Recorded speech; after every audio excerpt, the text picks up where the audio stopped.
ओए देखिए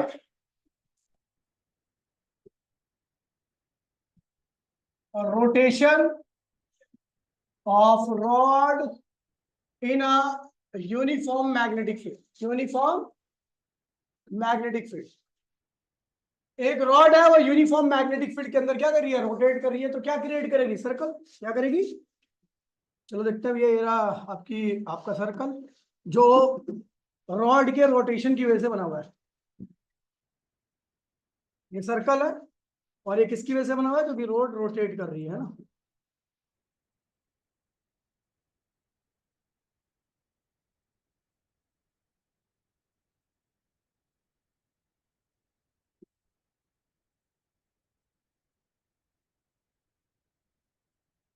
हाँ, सेंटर ये लगोगे। हाँ, ये रॉड है जीरो टाइम पर यहाँ पे, ठीक है। और ये रोटेट करती हुई, ये तो वर्टिकली खींचेगी, दिक्कत होगी। ये रोटेट करती हुई थोड़ी देर बाद यहाँ पे आके पहुंच गई।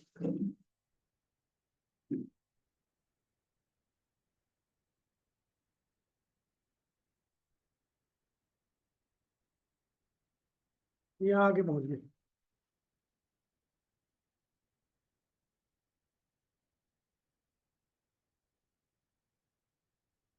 यहाँ पे डी टाइम पे, इस दौरान इसने यहां से यहां तक एंगल कितना बनाया, थीटा। तो कि ये रोटेट कर रही है तो इसलिए थीटा क्या होगा, वेरिएबल होगा।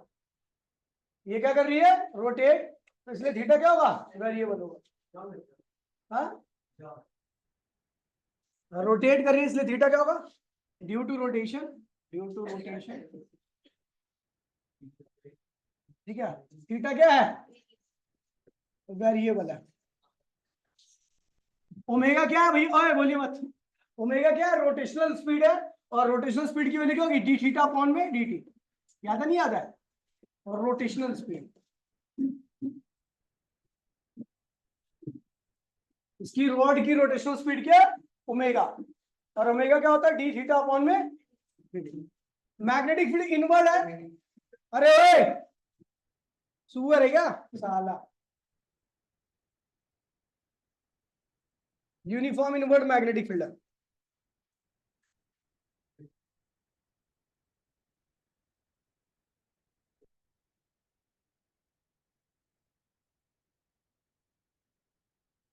अभी हर्ष में वहीं पे आके ना जूता निकालूंगा, 4-5 जूते मार दूंगा। जूते नहीं पहन रखा, किसी से लेके मारूंगा, लेकिन मारूंगा।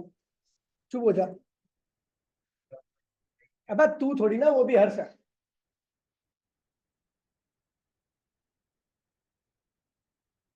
अभी आ रही है,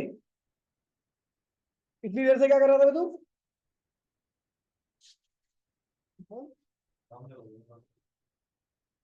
मैं सोच रहा, मैं देख नहीं रहा था भाई, समय हूं मैं पागल, ठीक है। तो ये रॉड लगातार रोटेट कर रही है इस यूनिफॉर्म मैग्नेटिक फील्ड में, क्या क्रिएट कर रही है, सर्कल। सर्कल है, ये जो रॉड है इसकी लेंथ क्या है, क्या है, रॉड की लंबाई क्या है, यहां से यहां तक की लेंथ क्या है, एल है। अच्छा, यहाँ पर एक चीज लिखी है, sector of circle, area of sector of circle क्या होता है।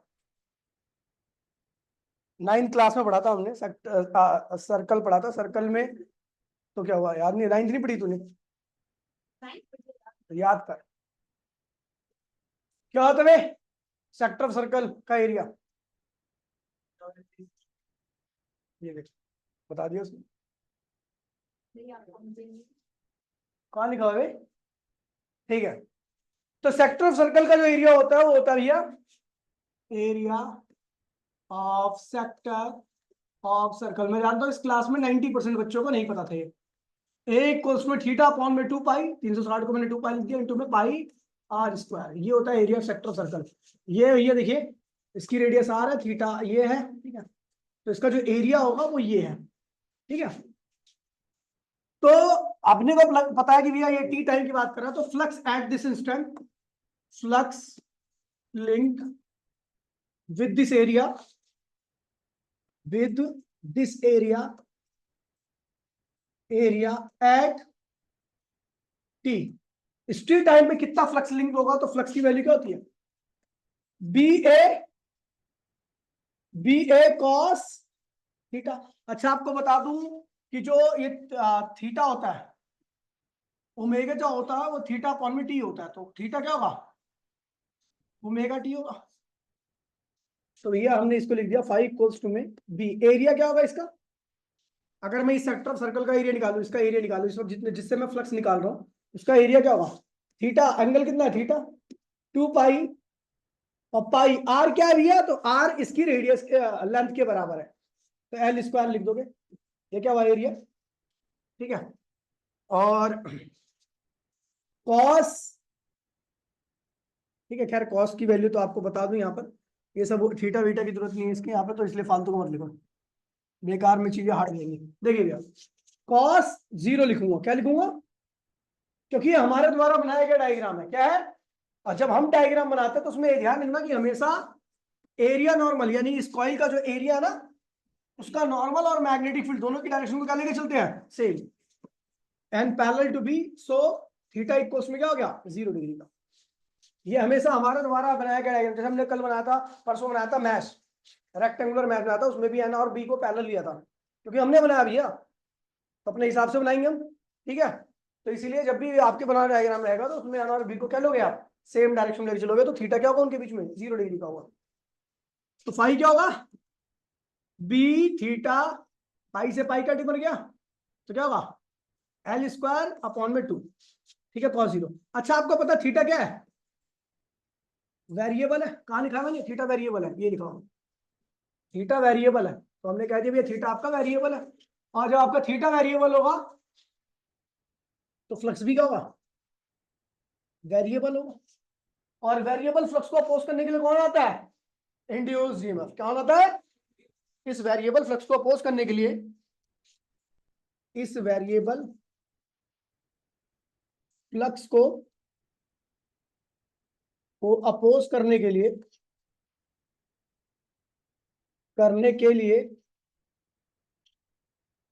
ईएमएफ आएगा, ईएमएफ आएगा, उस ईएमएफ को हम क्या कहते हैं भैया, इंड्यूस्ड ईएमएफ, क्या कहते हैं उसे, और इंड्यूस्ड ईएमएफ क्या होता है, इंड्यूस्ड ईएमएफ क्या होता है, माइनस डी फाई अपॉन में d t, according to Faraday law of electromagnetic induction, तो ई इक्वल्स टू में माइनस डी अपॉन में डी टी, फाई की वैल्यू क्या रखी है, क्या रखी थी, B theta L square upon में 2 थीटा, तो भैया हमने क्या किया, कांस्टेंट को बाहर निकाल दिया, तो क्या निकला minus B L square upon में 2, अंदर क्या हुआ डी थीटा अपॉन में dt।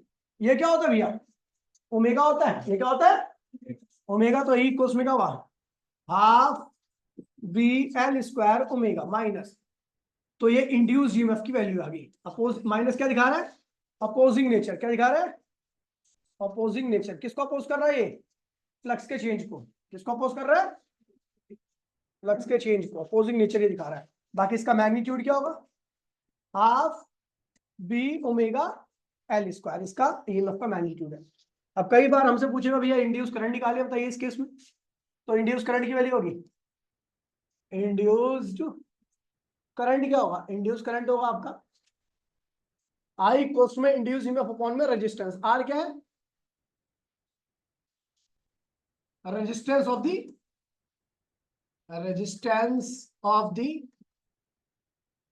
सर्किट। ये ध्यान रखना, क्लोज सर्किट का रेजिस्टेंस होता है, ओपन सर्किट का रेजिस्टेंस क्या होता है, इनफाइनाइट होता है, क्योंकि इसमें करंट की वैल्यू क्या होती है 0, ओपन सर्किट में करंट नहीं, तो इसलिए ओपन सर्किट का रेजिस्टेंस क्या लेते हो आप, इनफाइनाइट, क्या लेते हो, इनफाइनाइट, ठीक है।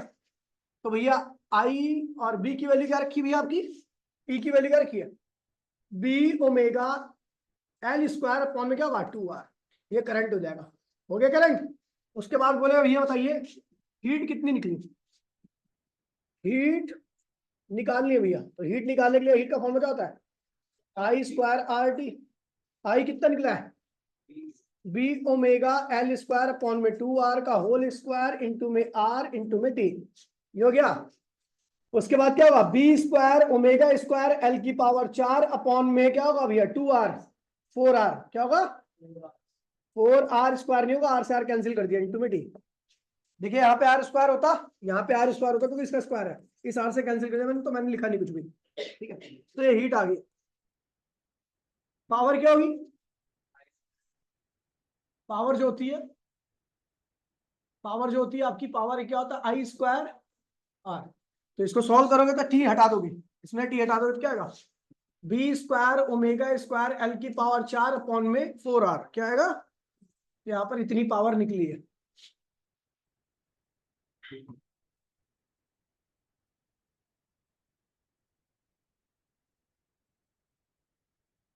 ठीक है भैया, तो ये हो गया टॉपिक, कोई दिक्कत तो नहीं है। आगे बढ़ते हैं भैया और अगला टॉपिक करते हैं। आसान था टॉपिक, आसान ही है भैया। बस इतना ध्यान रखना कि रोटेशन ऑफ कॉइल की वजह से थीटा चेंज होगा, थीटा चेंज की वजह से फ्लक्स चेंज होगा, फ्लक्स चेंज को अपोज करने के लिए कौन आएगा, ईएमएफ आएगा। कौन सा ईएमएफ, इंड्यूस। करंट निकाल दिया, रेजिस्टेंस निकाल दिया, सब कुछ निकाल दिया, खत्म। आगे बढ़ते हैं भैया, बात करते हैं हम आज के दूसरे टॉपिक की, और दूसरे टॉपिक का नाम है भैया आपका क्या है,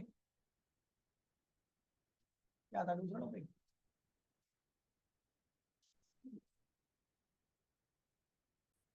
अगला टॉपिक है भैया और induced EMF in rotation of या orientation of by changing the orientation of coil. ठीक है, एक कॉइल है जो मैग्नेटिक फील्ड में लगातार गोल गोल घूम रही है। ऐसा जब कॉइल ऐसे रहेगी तो उससे मैक्सिमम मैग्नेटिक फील्ड पास होगी, फ्लक्स क्या रहेगा इसका, मैक्सिमम रहेगा, क्या रहेगा। लेकिन जब इसकी रोटेशन हो करके ये टर्न कर जाएगी तो फ्लक्स की वैल्यू धीरे धीरे क्या होगी, कम होगी। और एक टाइम ऐसा आएगा कि मैग्नेटिक फील्ड इसके अंदर से प्लेन से पास ही नहीं करेगी, उस वक्त फ्लक्स क्या होगा, जीरो हो जाएगा। लगातार रोटेशन की वजह से फ्लक्स घटता बढ़ता घटता बढ़ता घटता बढ़ता रहेगा, यानी बार बार आपका फ्लक्स क्या होगा, चेंज होगा। और इसी फ्लक्स के चेंज को अपोज करने के लिए कौन आएगा, इंड्यूस्ड ईएमएफ आएगा। ठीक है, टॉपिक का नाम है production of induced EMF, production of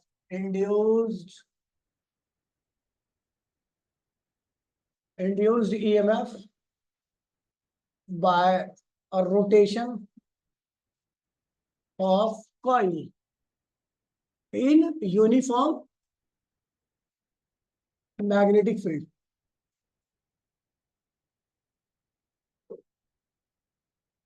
magnetic field में कॉइल रोटेट कर रही है और उसके रोटेशन की वजह से फ्लक्स चेंज हो रहा है, और फ्लक्स चेंज हो रहा है तो भैया क्या आएगा, इंड्यूस ईएमएफ आएगा। उसको पोस्ट करने के लिए तो भैया देखिए, ये कॉइल है, ये अच्छी जी, ये कॉइल है, ये अपने एक्सिस पे इस तरीके से रोटेट कर रही है ना, और इसकी रोटेशन स्पीड क्या, ओमेगा। और ओमेगा आपको पता है डी थीटा अपॉन में dt होता है, खैर उसकी आवश्यकता नहीं है। इस वक्त जिस वक्त का डायग्राम है, इस वक्त टाइम क्या हो रहा है, टी हो रहा है, क्या हो रहा है। इस एरिया का जो नॉर्मल है वो कुछ इस तरीके का है, इस तरीके का। और जो इस वक्त इससे मैग्नेटिक फील्ड पास करी है कुछ इस तरीके की है, कितना एंगल है, थीटा। और आपको याद है थीटा किसके बराबर होता है, ओमेगा के। याद है नहीं याद है, एन क्या है, एन यहां पर होगी टोटल नंबर ऑफ टर्न्स, ए क्या होगा, एरिया ऑफ कॉइल, ये क्या है, एरिया ऑफ कॉइल। आर क्या है, रेजिस्टेंस ऑफ कॉइल। ठीक है, और ठीक है, क्या टाइम आपको पता है क्या वेरिएबल है, क्या है, ये वेरिएबल हो तो ये भी क्या होगा, वेरिएबल होगा। ठीक है, इस वक्त जिस जो पोजीशन है, इस वक्त फ्लक्स कितना होगा, flux link with coil at that instant, at that instant कितना होगा, फाइव। और फाइव की वैल्यू क्या होगी, बना कॉस ओमेगा टी, थीटा की जगह में मैंने क्या यूज किया, ओमेगा टी। बी क्या है, यूनिफॉर्म मैग्नेटिक फील्ड, क्या है, uniform magnetic field, uniform magnetic field. N क्या है, नंबर ऑफ टर्न। ए क्या है, ओमेगा क्या है, रोटेशन स्पीड। और टी इस वक्त का टाइम जिस वक्त मैं फ्लक्स निकाल रहा हूं, फाइव। अब हमें पता है भैया कि ये क्या है, वेरिएबल है, ये पूरा टर्म क्या आ जाएगी, वेरिएबल। और ये वेरिएबल होगा तो ये भी क्या होगा, वेरिएबल। ठीक है, तो due to radiation of coil, due to और रोटेशन ऑफ कॉइल, और रोटेशन ऑफ कॉइल क्या होगा, फ्लक्स कैसा होगा, coil is variable in nature, ठीक है, फाइव वेरिएबल है चलो। सो induced EMF appear which opposes the change in magnetic flux। कह रहा भैया कि रोटेशन की वजह से फाई क्या वेरिएबल है, ठीक है, तो इस वजह से एक इंड्यूस्ड ईएमएफ आएगा, एपियर होगा, एपियर होता भैया ऐसा प्रकट होता है, ठीक है, और वो क्या करेगा, इस मैग्नेटिक फ्लक्स के चेंज को क्या करेगा, अपोज करेगा। According to Faraday law of electromagnetic induction, क्या कहता है,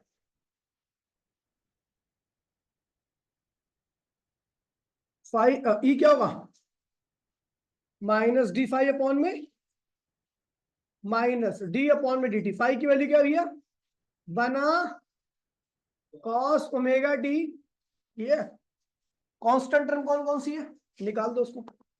तो बी कांस्टेंट है, एन कांस्टेंट है, ए कांस्टेंट है, कॉस का डिफरेंशिएशन क्या होता है, माइनस साइन, क्या होता है, ओमेगा टी। उसके बाद भैया इस ओमेगा टी को भी डिफरेंशिएट करना है। चेन रूल वगैरह मत याद रखना, बस ऐसी जैसे मैं बता रहा हूँ करती आना। पहले कॉस को किया तो क्या हुआ, माइनस साइन ओमेगा टी, फिर जो एंगल लगाना उसको भी करना होता है, ये सबके साथ होता है, लेकिन हम क्या कहते हैं चेन रूल, कोई चेन फेल रूल नहीं होता, नॉर्मली करते जा ऐसे, ठीक है, सबको अगर मान लीजिए यहाँ पर ऐसा होता साइन एक्स, तो आप क्या लिखते हो सीधा, इसको कॉस एक्स ही लिखते हो, आगे नहीं करते, पता है क्यों नहीं करते, क्योंकि आगे फिर आप एक्स को करते हो तो डीएक्स अपॉन में डीएक्स क्या होता है, 1 हो जाता है, तो इसलिए हम इसको कॉस एक्स ही लिखते हैं। बाकी चेन रूल हर जगह पे अप्लाई होता है, तो कोई चेन रूल नहीं होता, नॉर्मल जैसे आप कर रहे हो वैसे ही करते रहो। यहाँ पर भी हमने क्या किया, इसको साइन को किया, इसको देखिए, इसको डिफरेंशिएट किया तो क्या गया, माइनस साइन, और फिर इस चीज को दोबारा से किया तो क्या हुआ, आगे आएगा देखेंगे हम।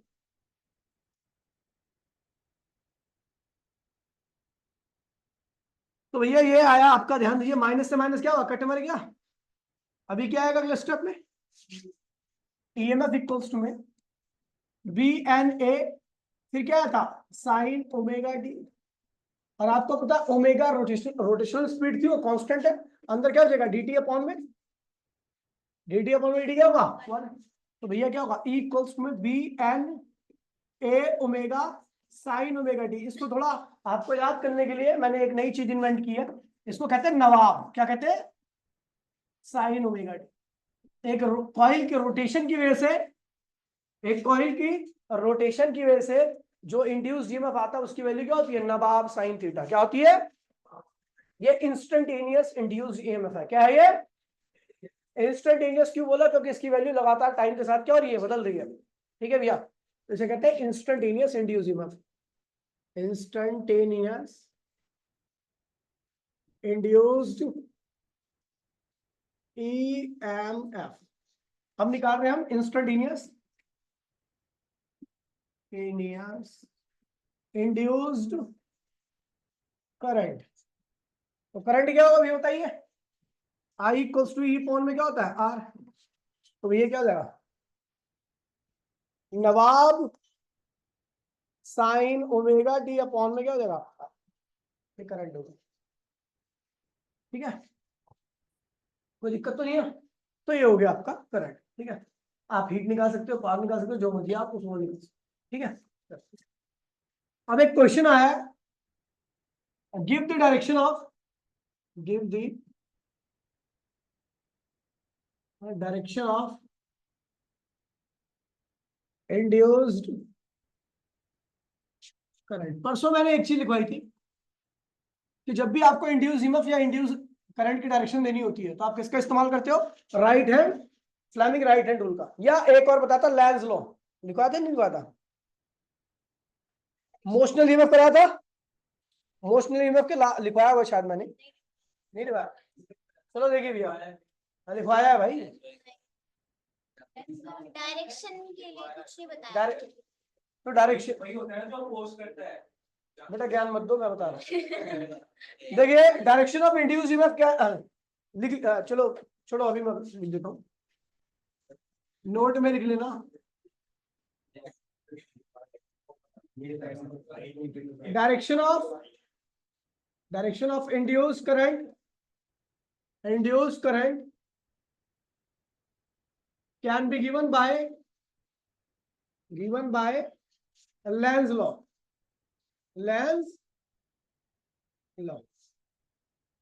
इंड्यूस ईएमएफ की डायरेक्शन किससे दी जाती है? लेंज लॉ से।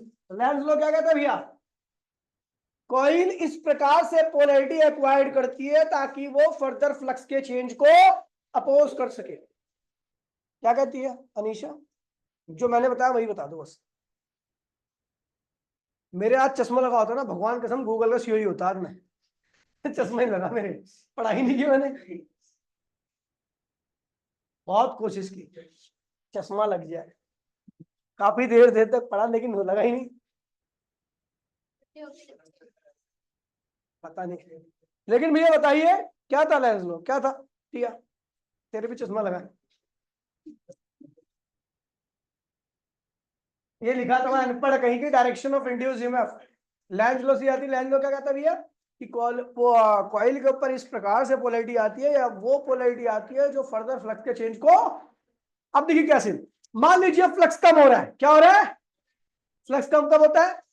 जब मैग्नेटिक फील्ड लाइन की संख्या कम होती है। संख्या कम हो रही है तो उसको बढ़ाना है, तो बढ़ाने के लिए कौन सी पोलैरिटी आएगी?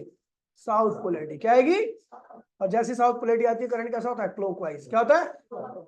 फ्लक्स बढ़ रहा है मतलब मैग्नेटिक फील्ड की संख्या बढ़ रही है, उसको रिपेल करना है, कौन सी पोलैरिटी आएगी? नॉर्थ। नॉर्थ आएगी तो करंट कैसा होगा? लिखवाया है मैंने। तो भैया देखिए क्वेश्चन क्या कह रहा है, question number first A diagram. ये मैग्नेटिक फील्ड है। कैसी मैग्नेटिक फील्ड है? ये इनवर्ड मैग्नेटिक फील्ड है। इसके अंदर मैं एक कॉइल को ले आ रहा हूं, ऐसा बाहर से अंदर की तरफ एक कॉइल ले आ रहा हूं। तो वंश तू बता करंट की, इंड्यूस करंट की डायरेक्शन बता।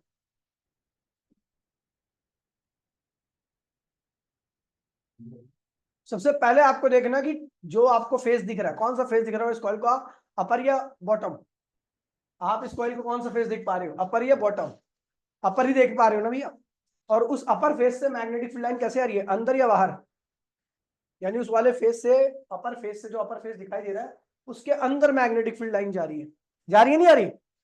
जब उसके अंदर मैग्नेटिक फील्ड लाइन जा रही होगी, ध्यान दीजिएगा, तो जैसे अंदर जाएगा मैग्नेटिक फील्ड के अंदर जाएगा तो उनकी संख्या और बढ़ेगी। फ्लक्स यानी ऊपर से मैग्नेटिक फील्ड लाइन का नंबर बढ़ रहा है क्योंकि अंदर जा रहा है भैया। ऊपर से मैग्नेटिक अंदर जा रहा है तो मैग्नेटिक फील्ड लाइन का नंबर ऊपर से बढ़ रहा है। तो ऊपर वाला फेस क्या आएगा भैया? मैग्नेटिक फ्लक्स नहीं बढ़ना चाहिए मेरा, इसलिए ऊपर वाला फेस क्या करेगा? मैग्नेटिक फील्ड लाइन को रिपेल करना चालू कर देगा। रिपेल करने के लिए कौन सी पोलैरिटी लाएगा? North polarity. क्या रहेगा?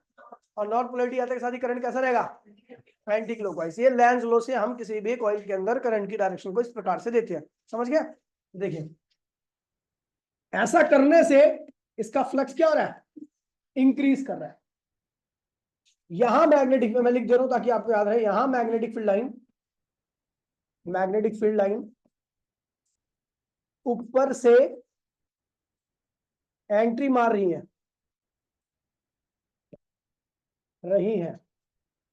तो ऊपर वाला फेस क्या होगा?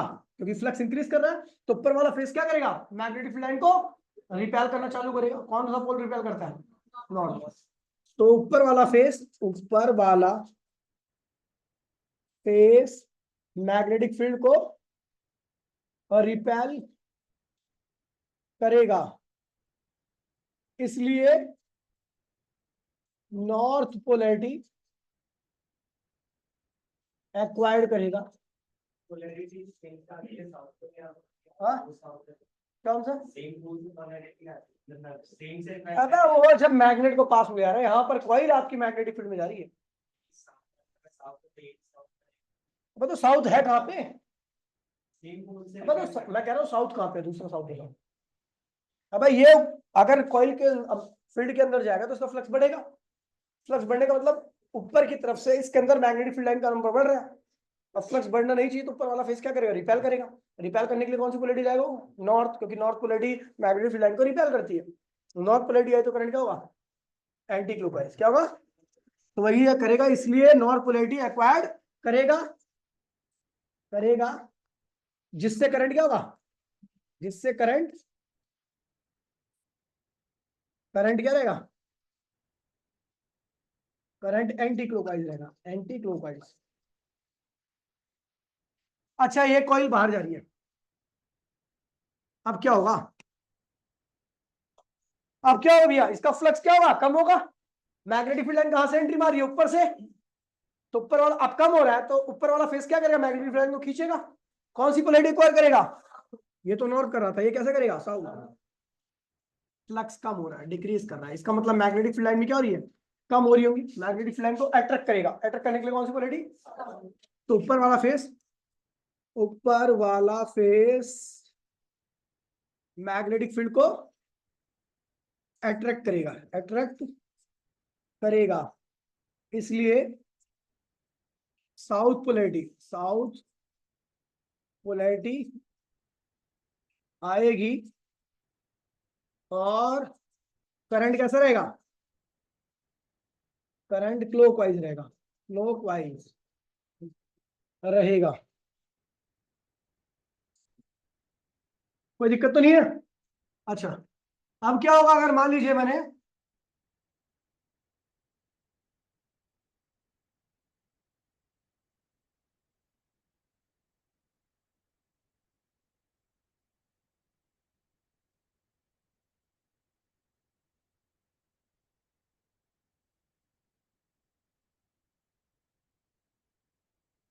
इस पे करंट की डायरेक्शन चाहिए,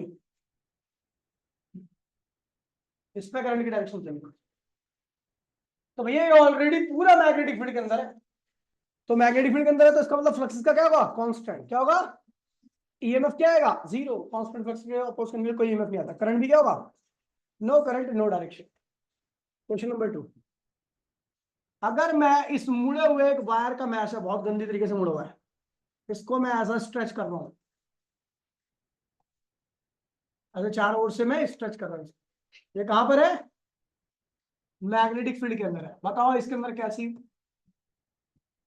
मैग्नेटिक कैसा करंट आएगा, आप इसको स्ट्रेच कर रहे हो, करंट बताओ कैसा आएगा। स्ट्रेच करोगे तो इसका एरिया क्या होगा, एरिया बढ़ेगा तो ऊपर से फ्लक्स भी क्या होगा, ऊपर से फ्लक्स अपोज करने के लिए ऊपर कौन सी पोलैरिटी आएगी, करंट कैसा आएगा, एंटी क्लॉकवाइज। क्या आएगा, जब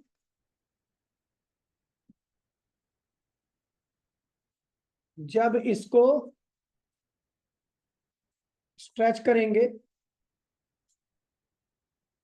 तो एरिया क्या होगा, इंक्रीज, फ्लक्स क्या होगा, इंक्रीज, इसलिए इसलिए अपर फेस क्या होगा, अपर फेस नॉर्थ पोलैरिटी एक्वायर्ड करेगा, एक्वायर्ड करेगा और करंट करंट कैसा रहेगा, एंटी क्लॉकवाइज रहेगा, क्लॉकवाइज रहेगा। ये भैया तो इस तरीके के क्वेश्चन आते हैं इस पे, ठीक है, कुछ हार्ड है नहीं, आसान ही है। अब दूसरी बात देखिए भैया, क्या हुआ, बढ़ जाना ये, जल्दी है आपकी, फिर क्या कर रहे हो आप, तो चैन क्यों बंद कर रहे हो, देखिए समझ में आ रही है। इस तरह के बहुत सारे क्वेश्चन है और बहुत सारे इंपॉर्टेंट क्वेश्चन भी आते हैं इसमें, ठीक है। ऐसे ही क्या कह रहे हैं कि एक क्वेश्चन नंबर 3 कह रहे हैं, ऐसा करंट जा रहा है इसमें, यहाँ पर एक कॉइल है और यहाँ पर एक कॉइल है, और ये करंट क्या है, बढ़ रहा है। क्या हो रहा है, तो बताओ इसके ऊपर कैसा करंट होगा, इसके ऊपर कैसा करंट होगा, दिमाग लगाओ और बताओ मुझे। अपर वाली, ये ऊपर वाली जो फर्स्ट कॉइल कह रहा हूँ, इसको नहीं कह रहा हूँ, सेकंड कॉइल।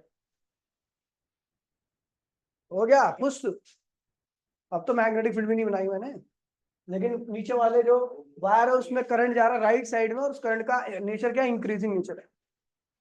तो पूछ रहा है भैया पहली और दूसरी कॉइल में करंट की डायरेक्शन बताइए इंडियस में। सबसे पहले देखो ऊपर वाली कॉइल में मैग्नेटिक फील्ड एंट्री कैसे मार रही है, ऊपर से नीचे या नीचे से ऊपर? ऊपर वाली फर्स्ट में। कैसे कैसे कैसे पता आपको? राइट हैंड थंब रूल से। हम कहता है current in the direction of current, thumb in the direction of current and curl finger in the direction of magnetic field. तो अगर मैं देखूं तो मेरा थंब यहाँ पे रहेगा, लेकिन ऊपर वाली की जो ऊपर वाली कॉइल है उसमें जो मैग्नेटिक फील्ड आ रही है ऊपर आ रही है। क्या आ रही है? मेरी उंगली बाहर की तरफ आ रही है। इसका मतलब पीछे वाले फेस से मैग्नेटिक फील्ड लाइन एंट्री मार रही होंगी ऊपर वाली कॉइल से, और ऊपर वाले फेस से बाहर निकल रही होंगी। यानी पीछे वाला फेस, अब करंट बढ़ रहा है तो मैग्नेटिक फील्ड क्या होगी? बढ़ेगी। यानी पीछे ऊपर वाली कॉइल के पीछे वाले फेस से मैग्नेटिक फील्ड बढ़ रही है तो उसका फ्लक्स भी क्या हो रहा होगा? बढ़ रहा होगा। तो पीछे वाला फेस उन मैग्नेटिक फील्ड लाइन को रिपेल करना चालू करेगा। पीछे कैसी पोलैरिटी आएगी? नॉर्थ। तो ऊपर आगे कैसी पोलैरिटी रहेगी? साउथ पोलैरिटी में करंट कैसा आएगा? बराबर। अब नीचे वाले कॉइल में देखो, तो नीचे वाले कॉइल के लिए आपकी magnetic field line right hand rule से क्या जा रही है? अंदर जा रही है। ऊपर वाले फेस से करंट कैसा है? इंक्रीजिंग नेचर का। तो ऊपर से मैग्नेटिक फील्ड लाइन क्या होगी? इंक्रीज करेगी। ऊपर से अगर मैग्नेटिक फील्ड लाइन इंक्रीज करेगी तो ऊपर वाला फेस क्या करेगा? रिपेल करेगा। रिपेल करने के लिए ऊपर वाला फेस कौन सी पोलैरिटी रहेगा? नॉर्थ। नॉर्थ आएगा तो करंट क्या रहेगा? ऐसा करंट क्वेश्चन होते हैं। मैंने क्या बताया आप बता दो दोबारा से, ऊपर वाली कॉइल के बारे में, इस वाली कॉइल के बारे में आप बताइए। रुझान वट एवर,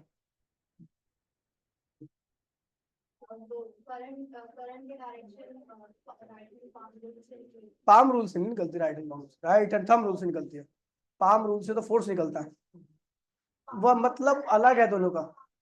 नहीं ना, पाम रूल नहीं, राइट हैंड थंब रूल और पाम रूल अलग होता है। पाम रूल ये होता है और थंब रूल ये होता है, डिफरेंस है ना दोनों में।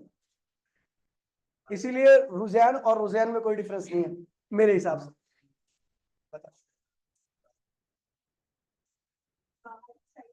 बाहर की साइड मतलब ऊपर वाली जो टॉप, भाई सुन लीजिए, फर्स्ट वाली कॉइल में इसमें मैग्नेटिक फील्ड क्या होगी? बाहर आ रही है।